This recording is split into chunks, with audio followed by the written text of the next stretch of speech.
Que durante a Semana Nacional de Prevenção da Gravidez na Adolescência, a Sociedade Catarinense de Pediatria e a Sociedade Catarinense de Ginecologia e Obstetrícia promovem um encontro muito importante por meio da internet, para ampliar esse debate, para reforçar a importância da informação e do cuidado precoce e também das políticas públicas integradas. A gente vai conversar com a pediatra e diretora da sociedade, doutora Tatiana Lemos, que já está por aqui no link do Ligado na Cidade, edição da tarde. Doutora Lemos, boa tarde para a senhora, bem-vinda aqui à programação da Jovem Pan News.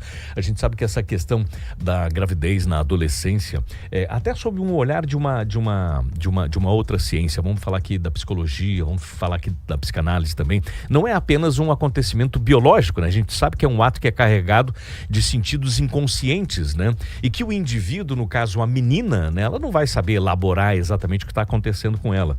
Então, a gravidez na adolescência, ela ainda é considerada um problema também de saúde pública aqui no Brasil. Então a gente vê o jovem, né, dividido entre várias etapas, mas essas duas principalmente, ele não compreendendo exatamente o que está acontecendo de fato no seu íntimo, né, porque o desejo ainda muitas vezes também não está totalmente elaborado, e isso se torna um problema para que a gente consiga olhar diferente para essa situação, né?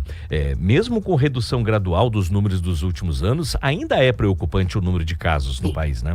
Boa tarde para a senhora e bem-vinda. Boa tarde, Marcelo. Obrigada por ceder esse espaço para a gente estar conversando sobre esse tema aqui, né? Amanhã nós vamos ter uma live muito especial e abordar esse tema. E o nosso objetivo principal, na pediatria principalmente, é trazer as famílias e os próprios adolescentes para essa conversa, tendo um foco realmente na prevenção e na educação, né, sexual e reprodutiva desses adolescentes, porque os números são bem assustadores. A gente sabe que há um número muito grande, né, 1/3 dos adolescentes, mais ou menos ali entre 13 e 17 anos, entram na vida sexual ativa nessa idade, entende? Entre 13 e 17 anos, e não estão ainda preparados, né, para lidar com esses desdobramentos, especialmente quando ele vem acompanhado de uma gestação, que na maioria das vezes aqui não planejada. Os números ainda são assustadores, embora a gente teve redução realmente nos últimos anos. A gente sabe que hoje, por exemplo, por hora, nascem em média 5 crianças de mães com menos de 15 anos no nosso país. Então, pensa comigo, né? A cada hora, 5 crianças no nosso país estão nascendo de uma mãe que tem menos de 15 anos. Sem dúvida, as repercussões, como você trouxe aqui para nós, muito bem colocadas, elas são emocionais, elas são escolares, né? Elas são sociais. Essa mãe provavelmente vai evadir da escola, e todo esse ciclo de vulnerabilidade que geralmente acompanha a mãe adolescente acaba também alcançando o filho dessa mãe adolescente e se perpetuando. Então, a gente realmente tem um foco na prevenção. Até o fato da sociedade se organizar dessa forma também, a sociedade que eu me refiro, no caso, a Sociedade Catarinense, né, de Pediatria, a Sociedade Catarinense de Ginecologia também e Obstetrícia, não deixa de ser uma forma também de escuta, de acolhimento e também de responsabilidade, mas sob uma outra ótica, obviamente, né, falando sobre questões mais práticas, digamos assim, né, não entrando muito na essência do que é o inconsciente, mas, por exemplo, meninas entre 10 e 14 anos, em que toda relação sexual ela é caracterizada, por exemplo, como estupro de vulnerável. Violência. Violência. Existem alertas que precisam ser reforçados pela sociedade, a sociedade civil organizada e as sociedades, no caso dos médicos aqui, e também pelos profissionais de saúde, não é, doutora? Porque quanto mais informação, menos a possibilidade de a gente correr riscos com esse público, não? E nessa tua fala, né, vou trazer um gancho assim que eu acho muito importante. Uma, por exemplo, das grandes dúvidas dos pais, né, e preocupação deles é assim: puxa, se eu vou falar com o meu filho adolescente sobre prevenção da gravidez, se eu vou falar com ele sobre educação sexual, sobre orientação, né, então eu vou estimular com que esse adolescente já tenha vida sexual ativa ou acabe tendo relação sexual mais cedo. E isso não é uma verdade, né? A gente não vê isso na prática, a gente não vê isso nos estudos. Quanto mais informado, quanto mais vínculos seguros esse adolescente tem, pode conversar, pode perguntar, tirar dúvidas e é orientado, mais tarde ele entra na vida sexual e mais protegido, né, e com menos risco de acabar num evento desse, que é uma gestação na adolescência. Então, essa é uma das questões importantes que a gente, como pediatra, trabalha, a orientação, a educação, né? Quando a gente fala, eu trabalho com a criança desde que ela é recém-nascida, e a gente vai orientando, né, a mãe ali já da criança criança ali pequenininha, né, com ali 4, 5 anos, sobre a prevenção de violência sexual, de orientação a respeito do corpo dela, dos limites e tudo isso.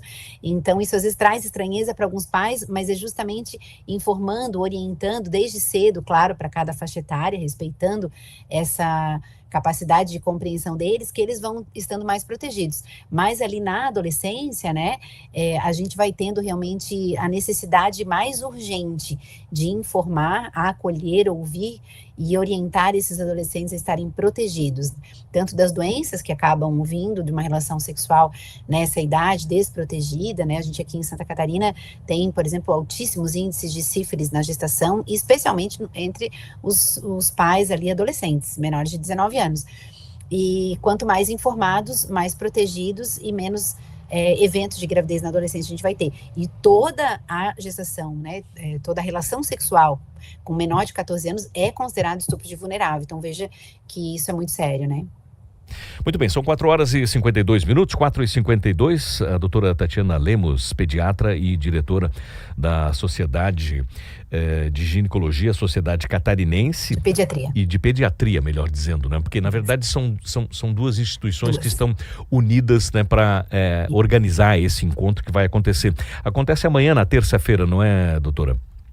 Isso mesmo, a partir das 20 horas, pelo Instagram da Sociedade Catarinense de Pediatria, acompanhe a gente lá, estamos sempre trazendo informações muito relevantes para as famílias, né, a respeito do cuidado das crianças, dos adolescentes, e estamos nesse evento em parceria com a SOGISC, que é a Sociedade de Ginecologia e Obstetrícia, sabendo, né, que os dois profissionais estão ali atendendo esses adolescentes, essas crianças, e somos responsáveis, então, por dar as mãos nessa proteção e dar as mãos aos pais, para que juntos a gente possa fazer mais e melhor pelas nossas crianças e os nossos adolescentes. Doutora Lemos, dentro da sua experiência como profissional de pediatria, a senhora destaca o papel estratégico, principalmente da pediatria na prevenção, obviamente. Na prática, como é que esse profissional ele pode ajudar a identificar situações, por exemplo, de vulnerabilidade e até atuar antes que, de fato, a gravidez aconteça?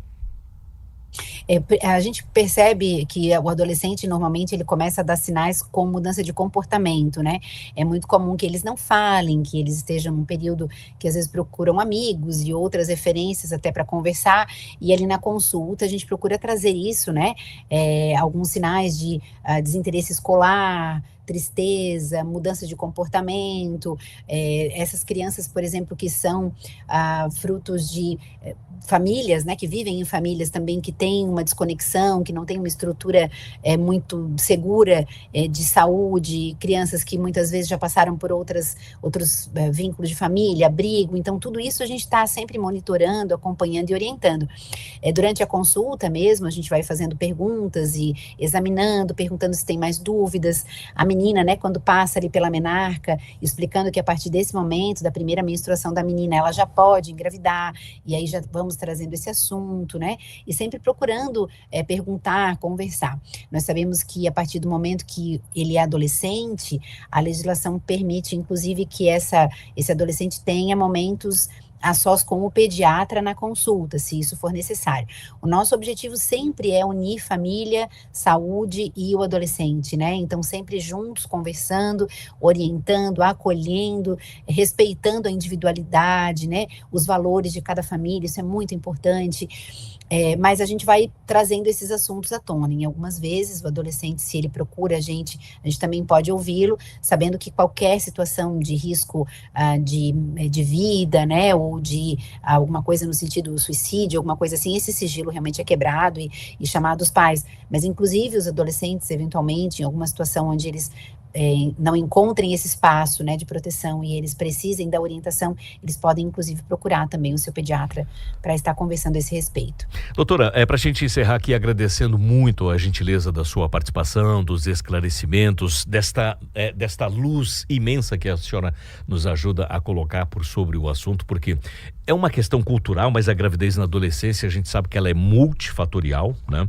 E é um fenômeno que, obviamente, a gente precisa enfrentar. Então, com internet do jeito que está hoje em dia, os nossos jovenzinhos têm acesso a informações que muitas vezes os colocam diante de conflitos, muitas vezes inimagináveis, obviamente, e eles, mal elaborados, não conseguem lidar bem com isso. E a gente precisa entender, como sociedade, que nós também dependemos de políticas públicas, né? E de ações integradas que são fundamentais. Para a gente encerrar aqui, de que maneira que a senhora vê esse contexto? Quais seriam as políticas ideais ou quais que nós já temos que devessem ser fortalecidas para que a gente consiga ter uma sociedade por meio desse grupo de a partir dos 10, 14 anos, enfim, mais fortalecido, mais alerta, mais atento, inclusive com as famílias? A principal ação que a gente, inclusive, tem lutado muito como Sociedade Brasileira de Pediatria e também Sociedade Catarinense de Pediatria, é que toda criança deveria ter, e adolescente também, né, um pediatra para chamar de seu, sabe? A criança, ela não é, e o adolescente, um adulto pequeno, é um ser em desenvolvimento com muitas particularidades, e é na consulta mesmo, né, de rotina, que a gente chama de puericultura, essa consulta de acompanhamento longitudinal da criança e do adolescente, que a gente acompanha e conhece a história dessa família, que a gente vai poder ter esse vínculo. Eu, por exemplo, aqui na cidade que eu moro, São José, na Grande Florianópolis, eu sou pediatra da mesma unidade de saúde há 22 anos, então eu já atendo os filhos dos meus pacientes, né? E esse vínculo que a gente forma com eles permite essa abordagem, tu entende? Esse conhecimento da família, da estrutura, essa liberdade, né? E a gente realmente passa a poder acompanhá-los melhor. Então, ter um pediatra para esse atendimento faria toda a diferença, né? Por causa desse acompanhamento longitudinal. Não é assim, eu vejo essa pessoa uma vez, eu acompanho o crescimento, eu vejo o seu desenvolvimento, existe ali um vínculo de confiança e a gente consegue, então, estar instituindo. Infelizmente, na maioria das cidades, a gente não tem essa realidade, não temos pediatra à disposição das famílias, né? Mas essa é uma luta que a gente tem e seria uma das principais políticas públicas no sentido de garantir esse profissional especializado para estar fazendo essa orientação da família. Quanto mais vulneráveis a família e a criança, mais a gente percebe o índice de gravidez na adolescência aumentando. Isso eu vejo de forma muito prática, né? Nas unidades e nos lugares que a gente trabalha, que tem famílias mais vulneráveis, o índice de gestação na adolescência é maior. Quanto mais instruído, quanto mais essa criança estuda, a família também, normalmente mais tarde eles vão ter filhos, mais eles se protegem contra a gravidez na adolescência, né? Já atendi no setor privado e essa constatação, ela continua se repetindo, os estudos e tudo isso mostra. Então, quanto mais acesso, né, das famílias realmente à saúde, educação, às questões de segurança social e a um pediatra para acompanhar essas famílias, mais protegidos a gente vai, mais protegidos estarão as nossas crianças e os nossos adolescentes de eventos como a gestação na adolescência, que trazem muitos riscos, sabe, Marcelo, não só para o bebê que nasce, né, que tem um risco grande de prematuridade, de morte mesmo, mas também a própria gestante, mais risco de anemia, hipertensão, pré-eclâmpsia, a saída da escola, né? Então, os riscos são muito grandes para os dois, para a mãe e para o bebê. Muito bem, a pediatria ela é um cuidado essencial, profundamente humano, vai muito além do tratamento de doenças. É importante que a gente esteja aqui conversando com a senhora, porque ele é o profissional que vai acolher, que vai orientar e que vai proteger a criança na sua fase mais vulnerável, por isso a importância desse encontro. Só para a gente encerrar aqui, vamos reforçar. Amanhã, a partir das 8 da noite, em qual canal as pessoas podem acompanhar essa live, doutora? No Instagram da Sociedade Catarinense de Pediatria, né? @Sociedade Catarinense de Pediatria, também @Sogisc, e a gente vai estar lá ouvindo vocês, se quiserem deixar perguntas também, né, já no Instagram, dúvidas, a gente vai procurar trazer isso tudo na live. Eu tenho certeza que vai ser uma conversa muito legal e nós estamos felizes por poder estender as mãos, né, tanto para a Sociedade de Ginecologia quanto para as famílias, para juntos a gente lutar pela saúde e pela proteção da infância e da adolescência no nosso estado. E ficamos felizes também, satisfeitos demais com a sua presença aqui no programa, trazendo esses esclarecimentos, né, e nos ajudando a compreender um pouco melhor um problema que se vive em família e que muitas vezes as pessoas normalizam a ponto de que, mas a coisa é assim mesmo. Não é para ser assim, foi não assim deve com a minha ser família, assim. né? Isso. Foi assim com a minha mãe, com a minha avó, mas pode ser diferente, né? Pode, a gente pode fazer e deve, legal. né? Tá certo, doutor. Um abraço. Muito obrigada pela gentileza também. Um abraço para a senhora, boa semana e um bom evento amanhã. Obrigada. Tchau, tchau.